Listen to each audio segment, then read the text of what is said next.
Okey, hari ni saya nak tunjukkan macam mana kita nak extract kita punya dokumen daripada main dokumen PDF.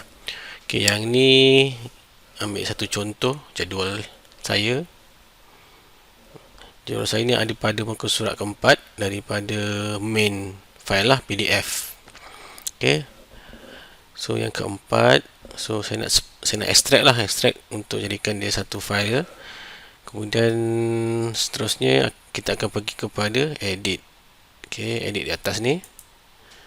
Okey, kemudian klik pada organize. Alright, pergi organize dan kita akan nampaklah file-file yang ada dalam main file lah PDF ni. So saya punya yang keempat. So apa saya kena buat adalah pergi kepada extract file lah, extract page. Okey, dalam extract page ni ada dua pilihan, extract page separately. Kita akan dapat pecahkan kepada satu-satu file, ataupun kita tak nak yang lain, kita punya saja dan kita nak delete file-file yang lain, kita kena pilih delete page after extract. So kita pilih je, pastikan kita pilih dululah dan kita tekan pada extract lah.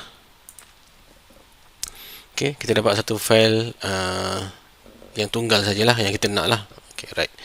Kemudian kita bolehlah savekan di mana tempat yang kita nak lah. Okey.